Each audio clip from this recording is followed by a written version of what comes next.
Welcome to the Learn French with Alexa podcast, where we present a French word, look at where it comes from, and take a deep dive into the language and culture that surrounds it. Now dust off your Larousse gastronomique, because today we're cooking up a bechamel.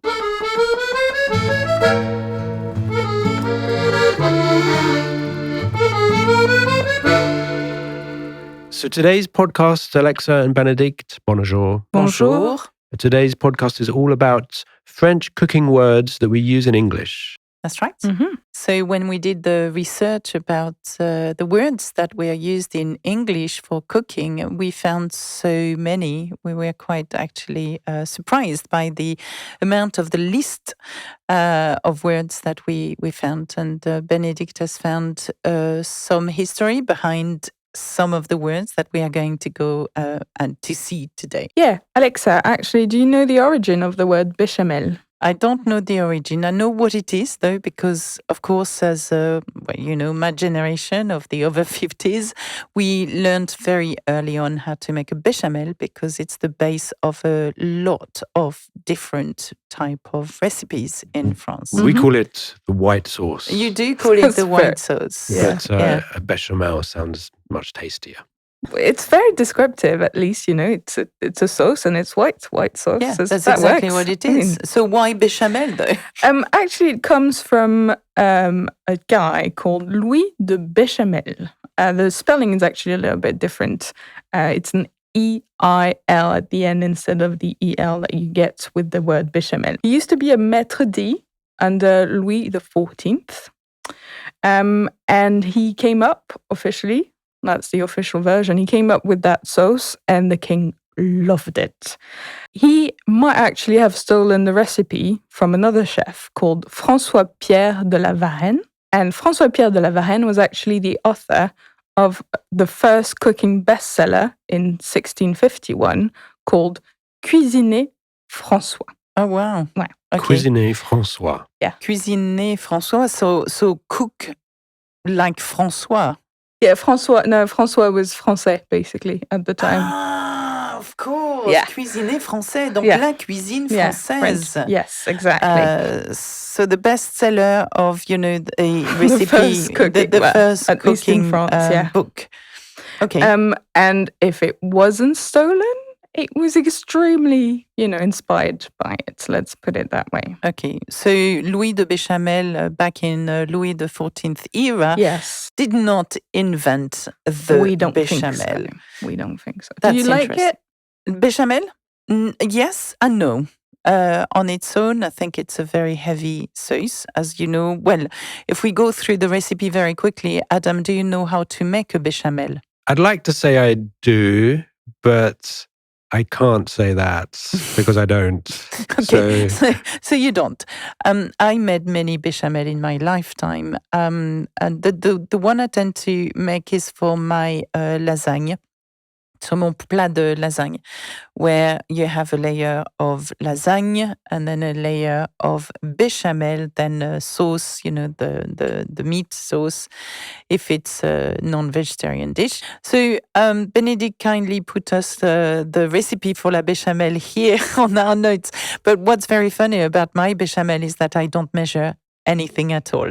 So, but for you guys, I'm going to give you 40 grammes de beurre. So you start with your butter and 40 grams of butter and the same amount of flour. So 40 grammes de farine.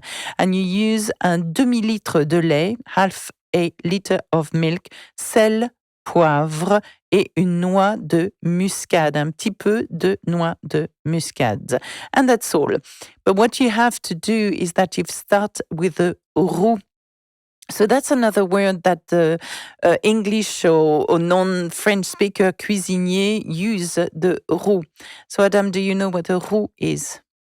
Is this going to be exposing Adam's very limited knowledge of cooking terms? Yes. Podcast I episode. think that's what's happening at the I don't know moment. what a roux is. Yeah, you can use it as the basis of a gravy.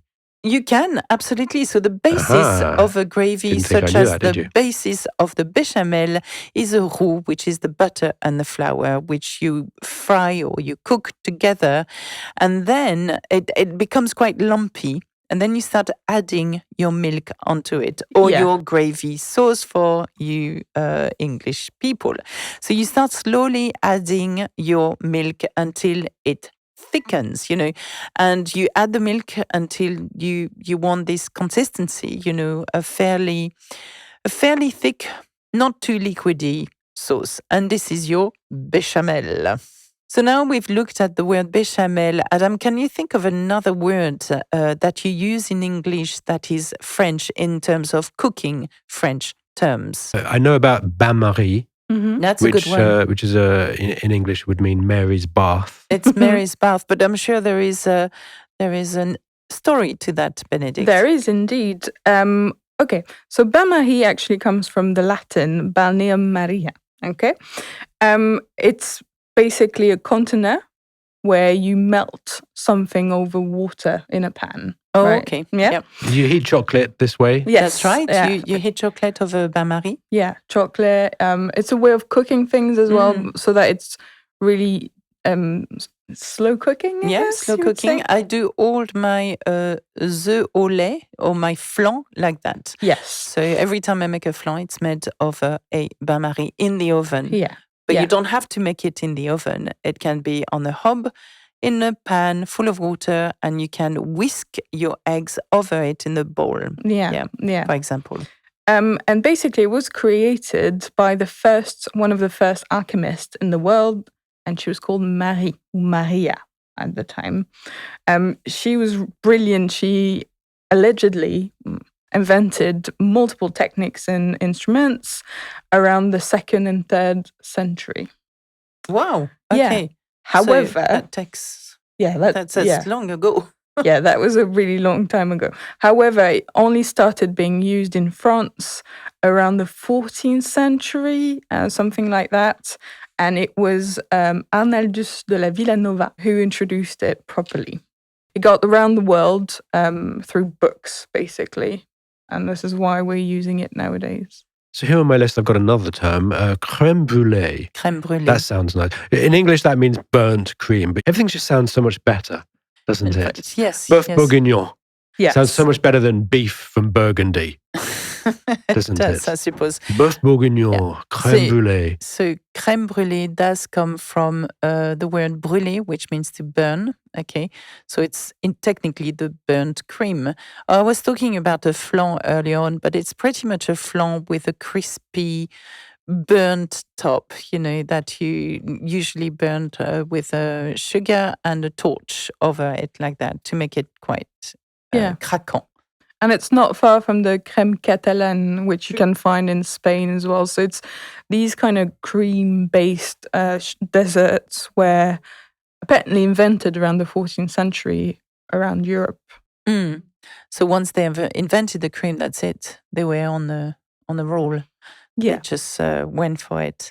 What about the word frappé? We do hear that word in English. Frappé, that's a French word. Frappuccino. Yes. Frappuccino, for example. So explain that word, please, Well, Benedict. frappé means to hit or to strike. The word is often used to refer to like coffee or milkshakes or stuff like that. So it's just putting your liquid with ice and blend it. What about fondue? Do you like fondue, Adam? Cheese fondue? Yeah. I like the first sort of 5 minutes of a cheese fondue.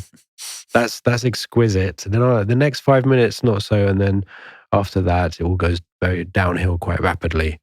To be fair, I prefer a raclette. But raclette, another cheese meal.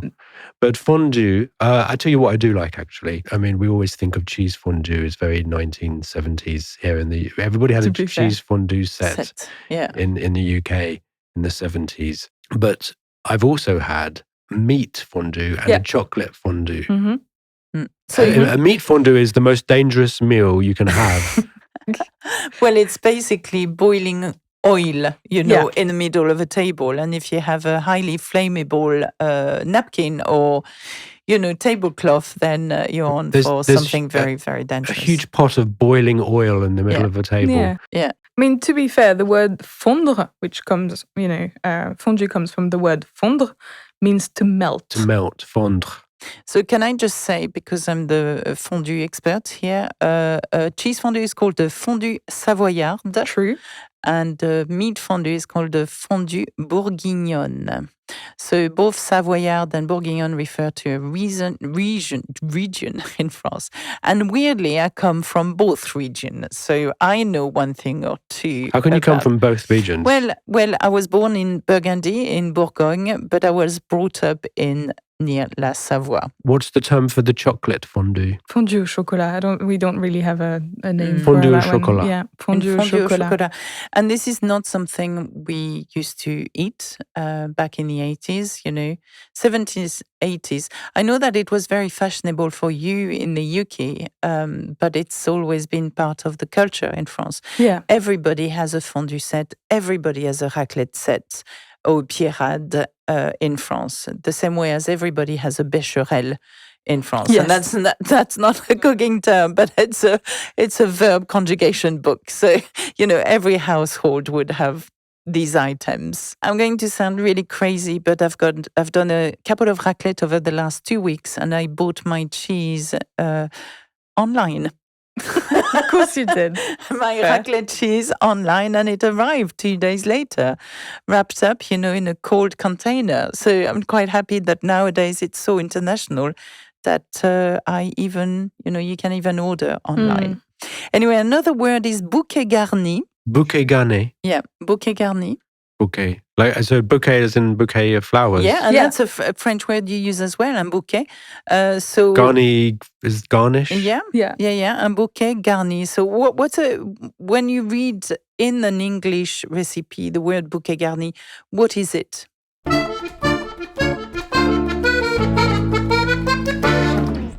This episode of the Learn French with Alexa podcast is brought to you by Linguist.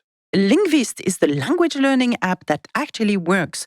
Through the use of science and smart algorithms, you can learn a new language faster, learn the words that you really need, and improve your vocabulary in as little as 30 minutes per day. Linguist is a great add-on tool to practice French and speed up your learning process. Visit linguist.com, create an account, and use the code Alexa to get a 30-day free trial.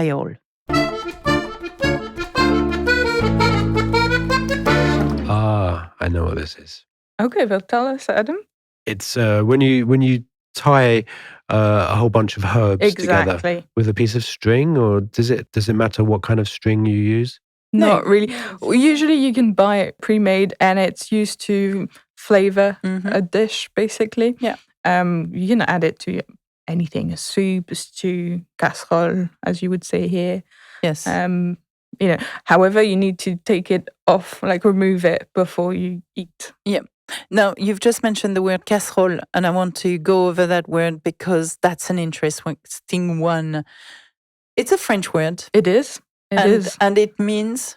It's a pan, I guess. It's a pan. Yeah. That is a casserole dish. So, but a casserole dish is completely different. You use that in English. So, Adam, you might cook a casserole dish or not. I'm not sure how much of a cook you are.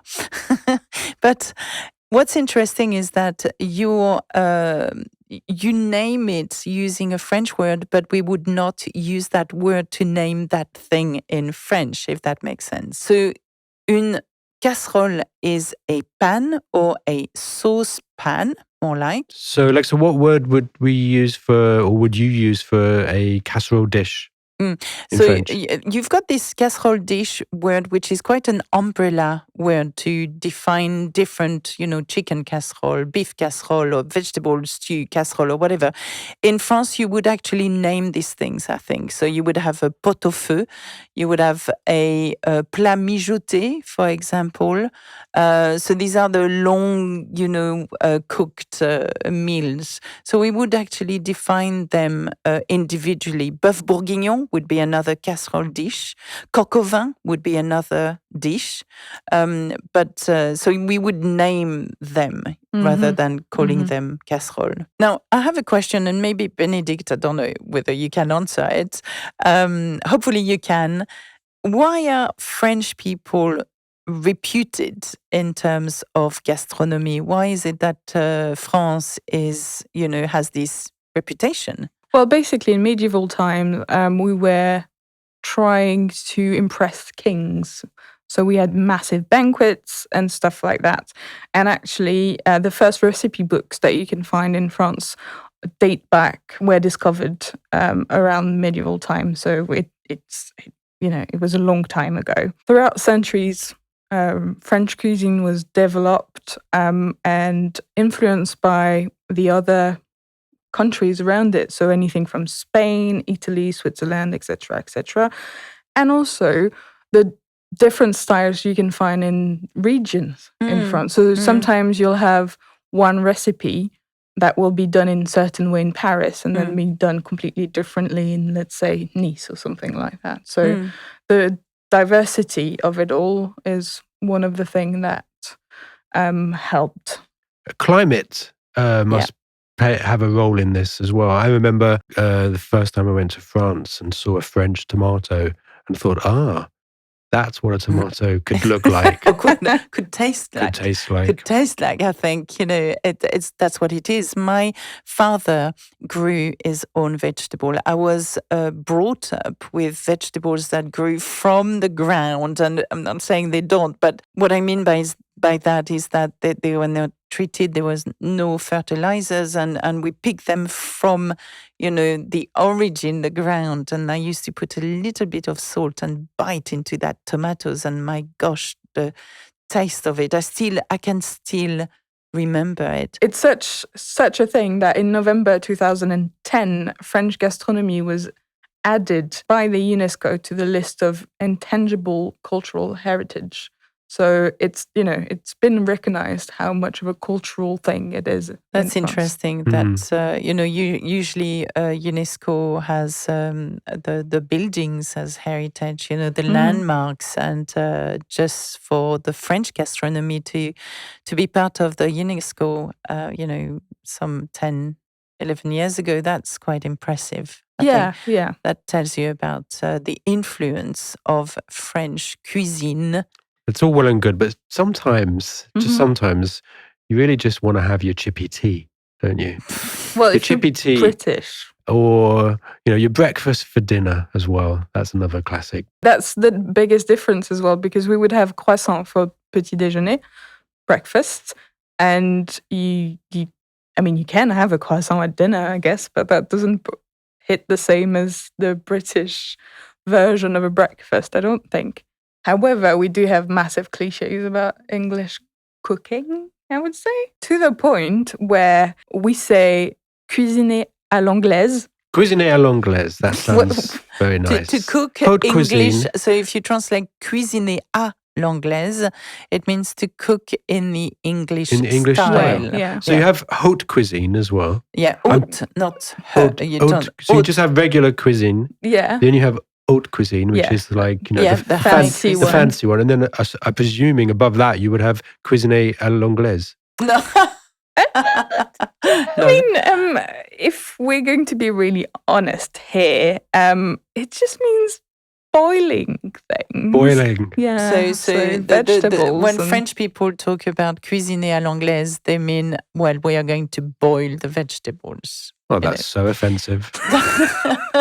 But to be fair, and because I've been in England for 30 years, I have seen the English cooking evolve over 30 years. Yeah. And I'm so impressed by, restaurants here. We are far from 30 years ago, put it this way. So definitely with the new people entering and being very curious about food, I think we are developing here in England into some amazing cuisine. Also, the fact that English is using so many French words in the cooking world is not super surprising when you think that there's actually 7,000 French words in the English language. Wow, okay.